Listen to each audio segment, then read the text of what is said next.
Bueno, muchas gracias por la invitación, Luis, a presentar algunos tópicos respecto a estudios de trastornos obstructivos de la vía aérea. Mi nombre es Evelyn Benavides, soy neuróloga especialista en medicina del sueño del programa de medicina del sueño de la Clínica Universidad de Los Ángeles. Bueno, lo primero es, ¿qué vamos a estudiar en la vía aérea? La verdad es que la vía aérea se inicia en los dientes y todo lo que va hacia atrás nos compete como personas que trabajamos en vía aérea y salud. Es importante no separar el rol del odontólogo del rol del médico porque el paciente es el mismo y eso es uno de los objetivos que quiero abordar en esta clase. Porque el principal diagnosticador o evaluador clínico de los pacientes son los odontólogos.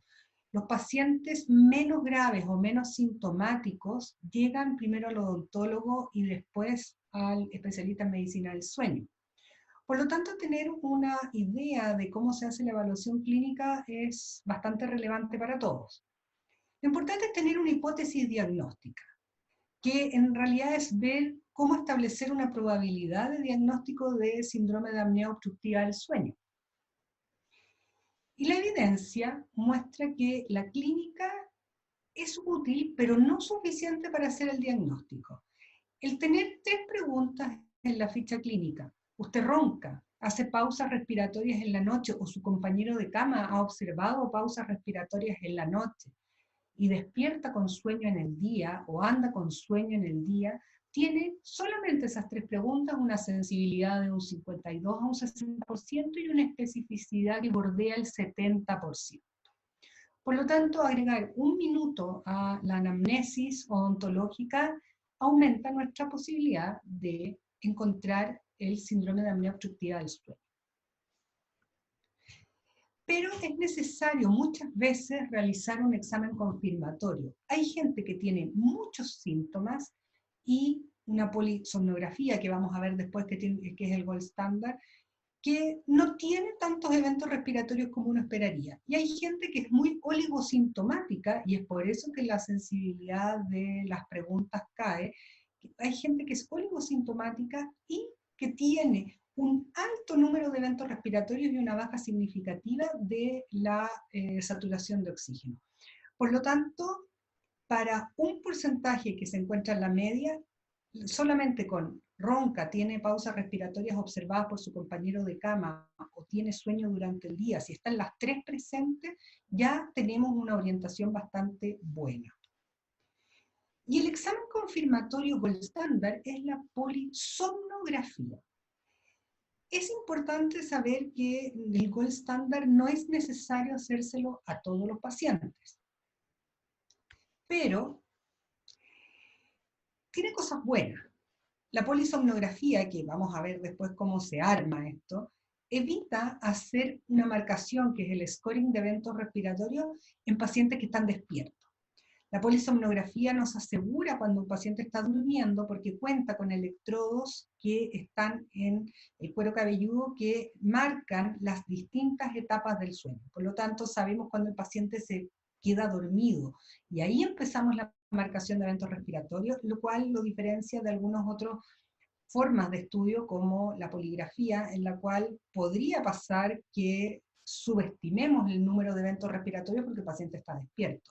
La gente no hace apneas vigil, eso también es importante. Hay gente que dice me ahogo en el día, pero eso no es una apnea.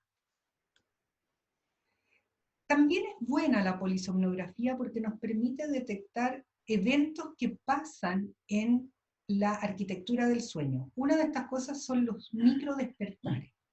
Los microdespertares son despertares eléctricos cerebrales que duran menos de 4 segundos y que hacen que uno tenga una actividad eléctrica de vigilia, con activación simpática, aumento de presión arterial, pero sin una conciencia de estar despierto.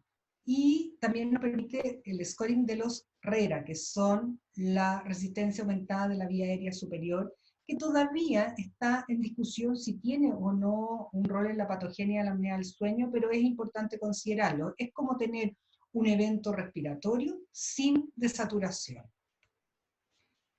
También nos permite evaluar si hay eventos respiratorios, pausas respiratorias en relación a etapas del sueño como el sueño REM, que es el sueño donde principalmente ocurre la actividad onírica, donde soñamos, que deriva de la palabra en inglés de movimientos oculares rápidos.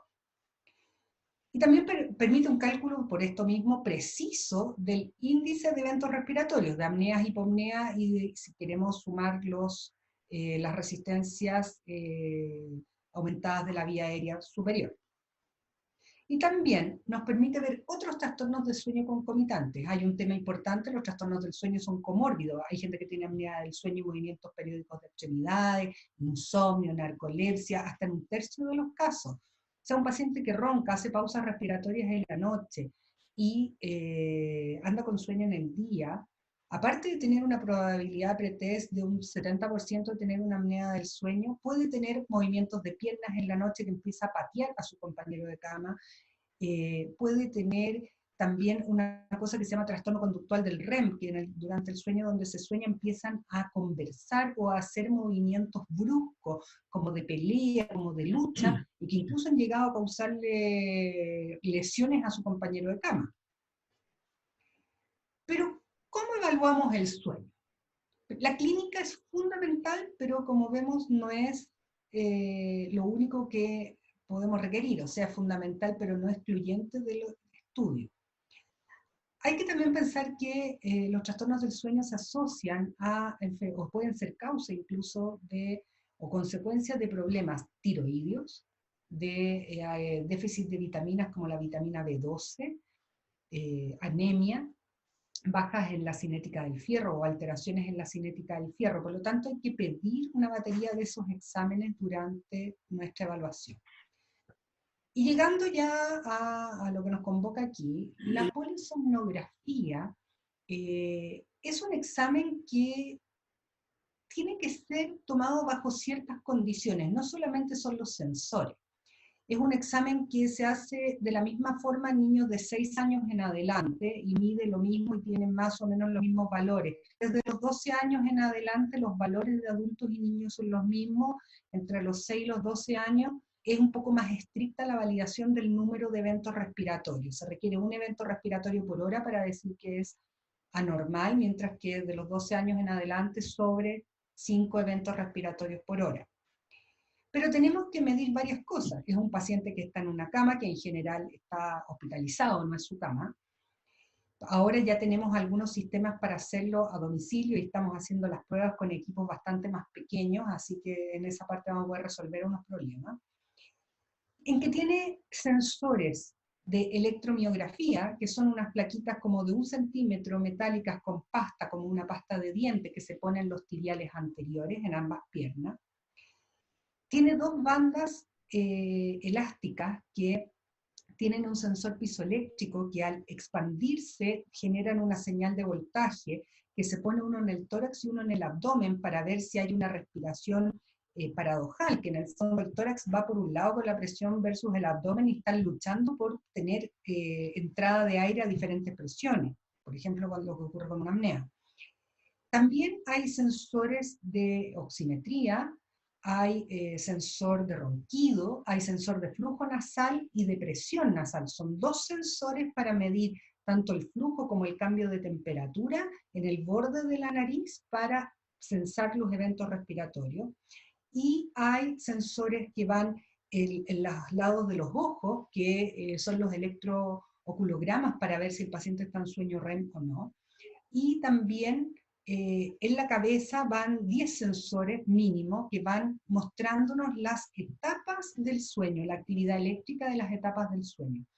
Y hay uno de monitorización del ritmo cardíaco porque cercano al evento respiratorio se produce una taquicardia, el corazón empieza a latir más rápido y eso es una consecuencia del aumento de la actividad simpática que produce una apnea, y es ahí donde los pacientes producen arritmias e infartos. Cuando un paciente muere de muerte súbita, que es el gran, terrible riesgo que puede tener el no tratar una apnea del sueño, ocurren post-apnea se produce una taquicardia, despertar, la actividad simpática y puede producirse un infarto al corazón. Y además hay otros exámenes complementarios que se pueden pedir que también tienen que ver con estudios de sueño. Aquí tenemos un modelo, aquí vemos un paciente, este no es nuestro laboratorio, pero es de otro laboratorio, pero ustedes pueden ver un paciente que tiene un valor pretest bastante alto por su contextura física, el cuello pequeño, corto. Hay una cosa importante, los cuellos de camisa se miden por pulgadas y un paciente que tiene sobre 16,5 de circunferencia de cuello tiene un valor pretest sobre el 60% por sí mismo, independiente de su contextura física abdominal. Esto es importante porque existen algunos test para ver valores pretest, no solamente la clínica, uno se llama el Stop Bank, que considera si es hipertenso, valores antropométricos, entre ellos la circunferencia del cuello. ¿Y cómo vemos los tipos de estudios respiratorios del sueño? Existen varios tipos de estudios, según el número de canales, o hacemos una polisomnografía con todos estos canales como el paciente de acá arriba, o hacemos estudios con canales limitados, como el paciente acá abajo, que vamos a ver una poligrafía cuando la podemos hacer. Y según el grado de supervisión, ¿está asistido por un técnico calificado o el paciente se autopone los sensores y vemos qué pasa al día siguiente? Y también por duración. Hacemos un examen que dure toda la noche, hacemos un examen dividido, que las 2 primeras horas de la noche le ponemos los sensores y si cumple ciertos criterios, probamos si puede usar, por ejemplo, un CPAP, que es una mascarilla para respirar en la noche, o a veces se puede hacer pre y post dispositivo de avance mandibular, por ejemplo. O hacemos algunos de duración restringida, que se pueden hacer más en niños, con 6 horas o menos de registro podemos andar bastante bien.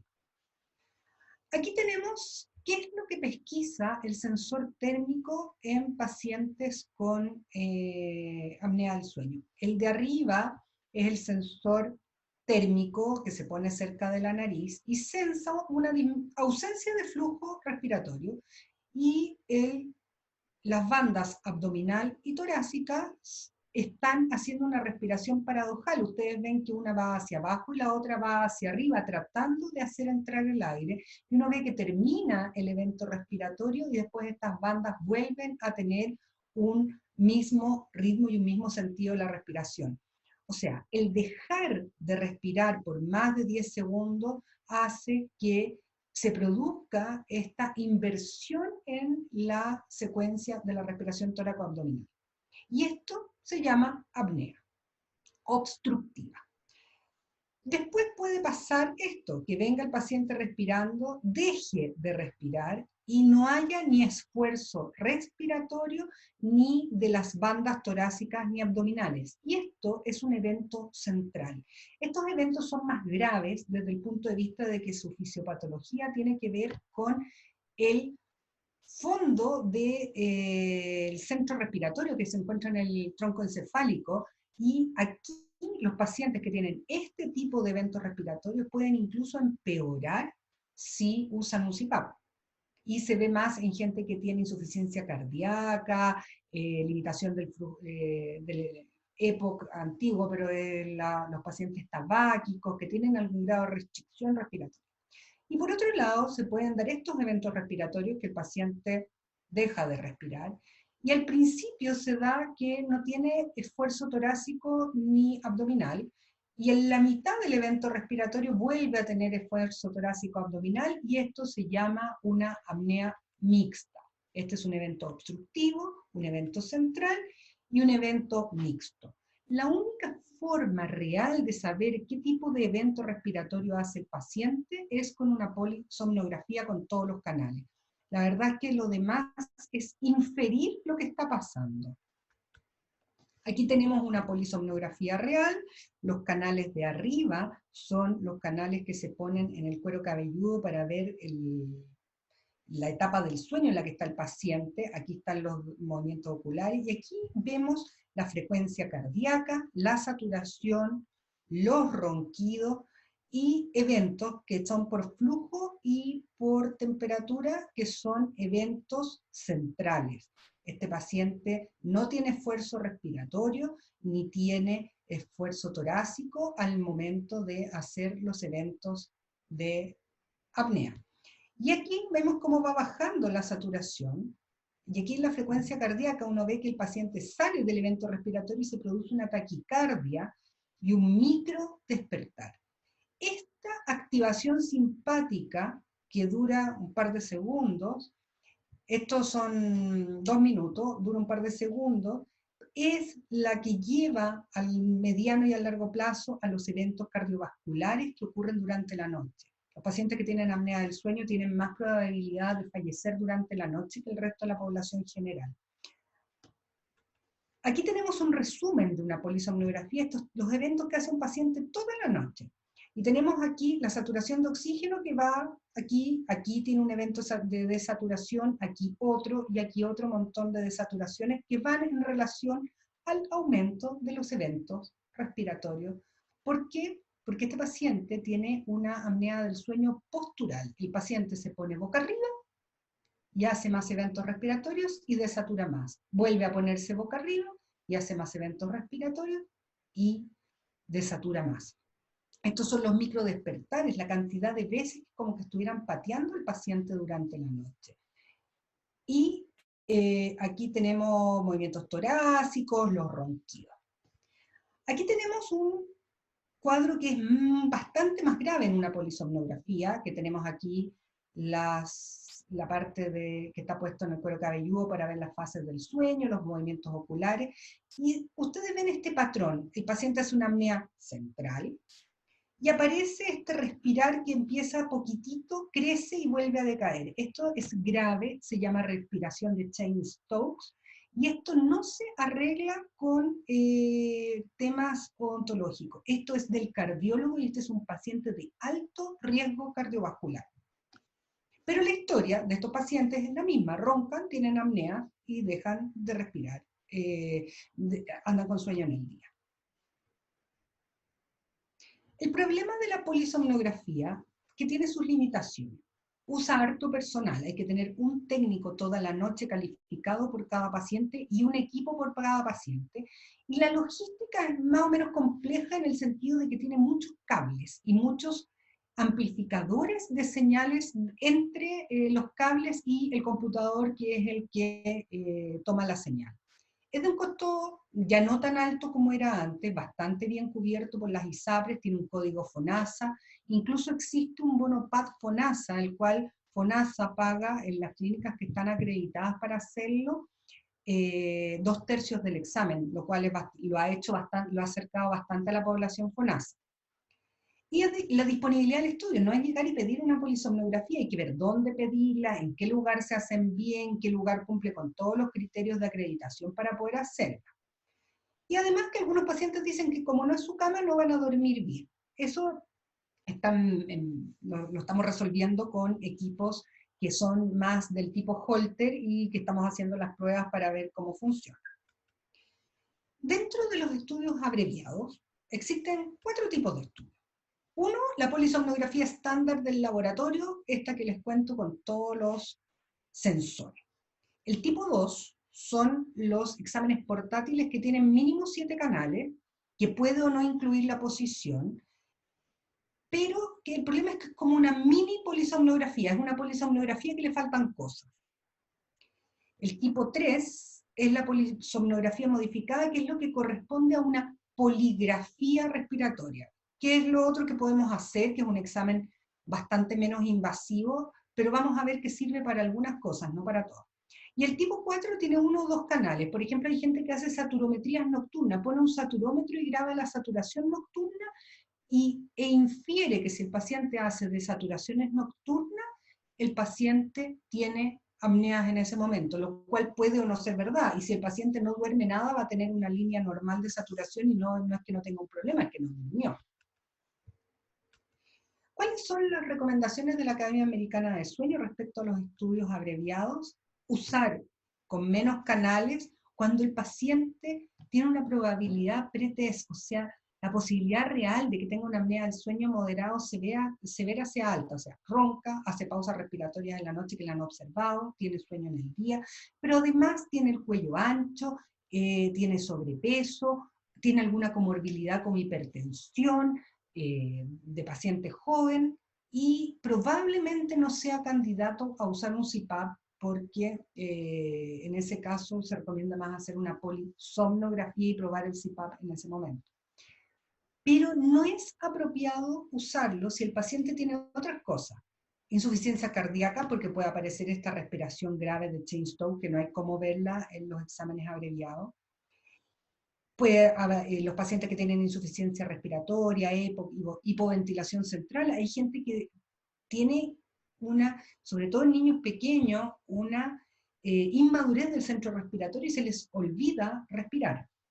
Patología neurológica como accidentes vasculares o TEC recientes, patologías neuromusculares, pacientes que tienen poca fuerza para respirar, por ejemplo, en enfermedades genéticas como el Duchenne o algunas miopatías, que son enfermedades de los músculos.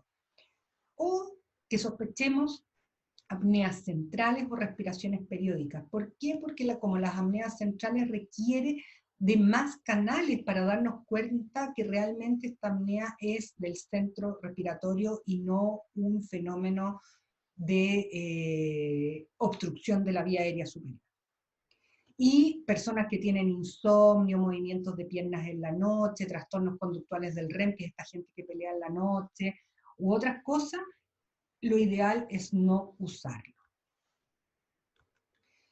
Pero sí hay un tema importante. Se requiere de profesionales entrenados para enseñarle al paciente a usarlo y también de profesionales entrenados, odontólogos, médicos, que sepan para qué sirve cada uno de los exámenes. Y si un estudio abreviado, por ejemplo una poligrafía que vamos a ver ahora, resulta negativa, o sea, normal, y el paciente uno sigue pensando que tiene una apnea del sueño, debe ir a una polisomnografía igual. O sea, hay como un quinto de los pacientes que se hace poligrafía que no nos calza con la clínica, y ahí debemos ir a una polisomnografía. Bueno, esta es la poligrafía respiratoria. Este es un equipo startup que tiene una cajita y graba aquí. Esto se pone en el velador del paciente y ustedes ven que tiene menos sensores que una polisomnografía. El problema es cómo se leen los registros, dónde se hacen los estudios. Y hay un tema de rentabilidad económica, que hay gente que saca cuenta de que probablemente hacer una polisomnografía a todos los pacientes sea más rentable, lo cual en nuestra realidad no es así, porque una poligrafía vale entre 1/3 y 1/4 de lo que vale una polisomnografía. Y si hay un grupo importante de pacientes, si hacemos bien el screening a quién pedirle y a quién no, probablemente ese paciente no tenga que ir a una polisomnografía. Este es el equipo que ocupamos nosotros en la clínica, que se llama ApneaLink, que es un equipo de ResMed, que es el que tiene más validación para realizar los estudios de poligrafía. También es importante ver que nos sirve cualquier equipo, aunque sea igual que una poligrafía respiratoria. Tiene muy buenos resultados de especificidad y valor predictivo positivo y negativo para apneas del sueño entre 10 y 15 por hora. ¿Ya? Pero es importante que debe durar más de 4 horas de sueño. Nosotros pedimos 6 horas mínimo de sueño para que el registro sea válido. Y se coloca así.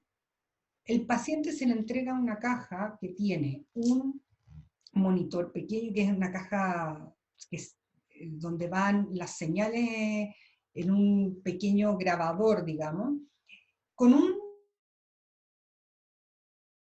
una cánula plástica, que es la que mide el esfuerzo y el volumen respiratorio, que va unido acá, un sensor de oximetría, que también va unido acá, y la banda y un sensor de ronquido, y una sola banda para mirar el esfuerzo respiratorio.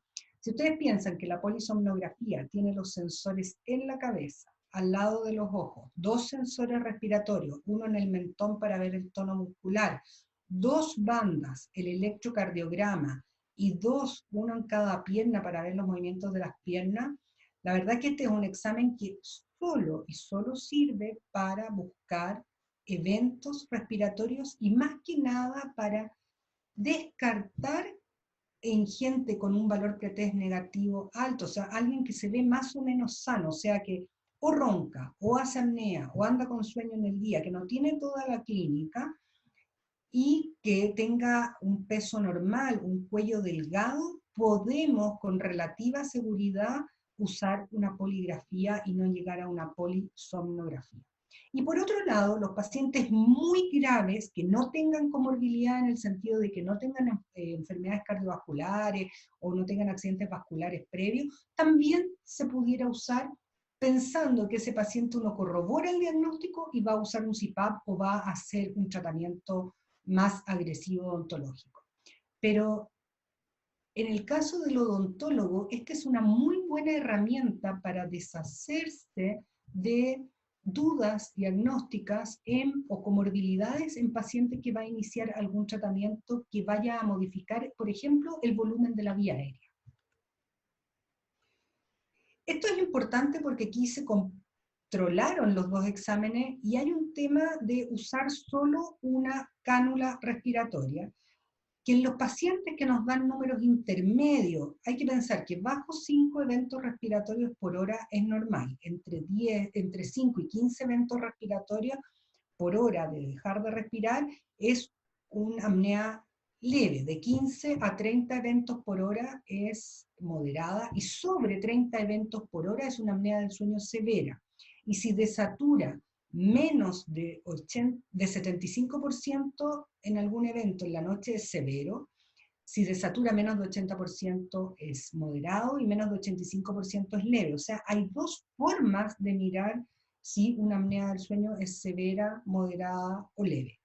Y aquí tenemos que podemos mirar algunos eventos respiratorios, la mayoría, pero no todos. Podemos mirar la saturación de oxígeno y ver y juntarlo con que ronque o no. Un paciente, si ronca más o menos, no es un signo de gravedad en la apnea del sueño, es una comorbilidad de la apnea del sueño. Y por eso usar termistor, que el termistor es el que mide los cambios de temperatura en la nariz aislado, no es suficiente para el diagnóstico correcto de la apnea del sueño. Y por eso en la polisomnografía se piden los dos cinturones más el PETAF, que es el que mide el flujo, que es un dispositivo bastante caro y delicado de usar. Entonces, la verdad es que cuando uno tiene a alguien que uno sabe que probablemente va a tener una apnea del sueño que va a requerir una intervención más grande o que va a requerir, que tiene comorbilidades, debería usar directo una polisomnografía. Mientras que en los pacientes que son menos graves desde el punto de vista clínico, gente menor de 40 años, sin comorbilidad cardiovascular, sin hipertensión, sin diabetes, con un peso adecuado, con un cuello delgado, probablemente en la mayoría de ellos andemos bien usando una poligrafía. Estos son algoritmos que se usan, pero en el fondo es lo que les estaba contando ahora. Entonces, hay que considerar aquí el angelito bueno, la indicación clínica adecuada, o sea, hay que hablar con el paciente, hay que pesarlo, hay que tomarle la presión.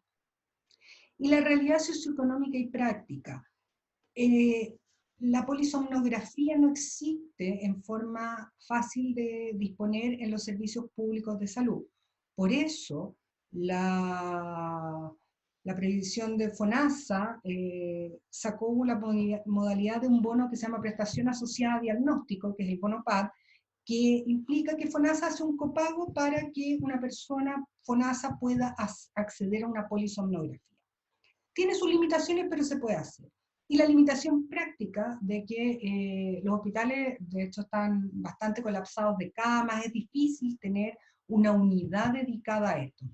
Existe en el hospital de Coquimbo, en el hospital de Puerto Montt, camas para polisomnografía, 2 camas, y probablemente haya alguna concepción que en general puede o no estar ocupada por pacientes para polisomnografía, pero es un recurso muy escaso. Hicimos un catastro como Sociedad Chilena Medicina del Sueño y había 10 camas en Chile en el servicio público en provincia para hacer polisomnografía.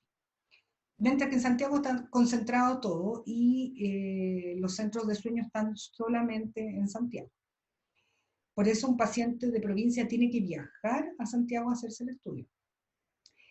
Por eso también los estudios abreviados pueden abrir una puerta a pacientes que de otro modo no tendrían cómo llegar a un acceso al diagnóstico. O sea, la poligrafía es un examen que va en una bolsa pequeña, que cabe en una cartera, que es un examen que se le puede enseñar al paciente a hacérselo, el paciente se pone su sensor y lo devuelve al día siguiente, de bajo costo, y en el cual, por ejemplo, en lugares de provincia, en lugares que no tengan pacientes de alta complejidad cardiovascular, probablemente sea una muy buena solución.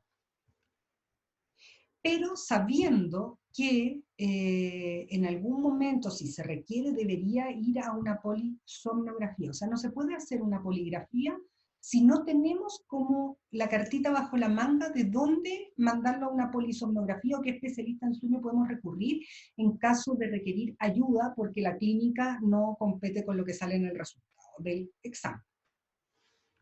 O sea, cuando todo calza, anda bien, pero si no calzan las cosas entre la clínica y el resultado del examen, hay que ir a una polisomnografía y ahí sí hay que consultar con un especialista en medicina del sueño porque aparecen otras cosas. Y hay que tener un equipo de salud adecuadamente capacitado y con profesionales que tengan los conocimientos y la capacidad para realizar los estudios polisomnográficos. No es tener una máquina de polisomnografía, sino que es tener gente, técnicos entrenados y médicos que sepan informar las polisomnografías, porque se hacen a mano.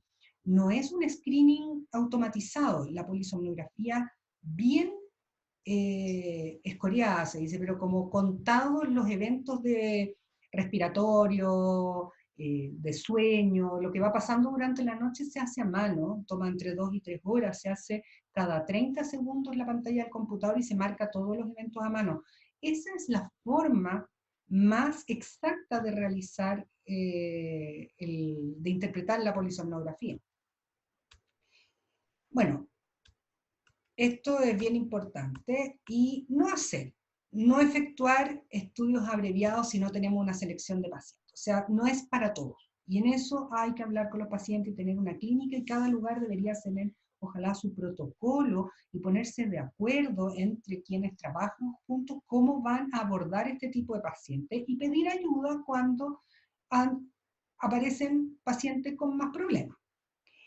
Efectuar solo estudios, no hacer esto de solo hacer estudios abreviados, pero sin tener la capacidad de derivar a una polisomnografía. No se trata de que todos los centros tengan polisomnografía, pero por lo menos tener dónde derivarlo, saber cómo se hacen las redes, qué pedir, qué no pedir, a dónde pedir. También el no contar con la capacitación y la experiencia para indicar los distintos estudios. O sea, hay que estudiar. O sea, esto que hace el doctor Quevedo de acercar este tipo de conocimiento a todos hace que la capacitación y la experiencia vaya aumentando.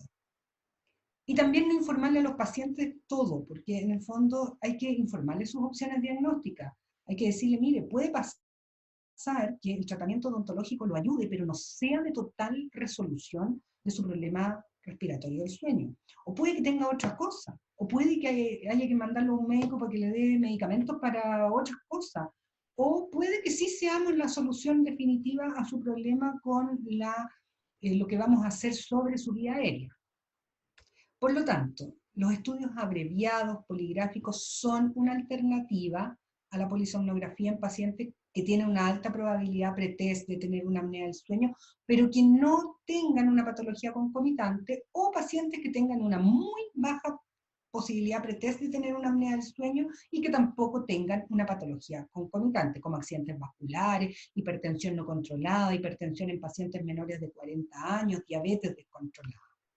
Y deben ser indicados y efectuados por profesionales con entrenamiento en medicina del sueño, porque no se trata de indicar a ver qué sale en el examen, porque después hay que hacerse cargo del resultado y poder interpretarlo a la luz del paciente frente al cual estamos.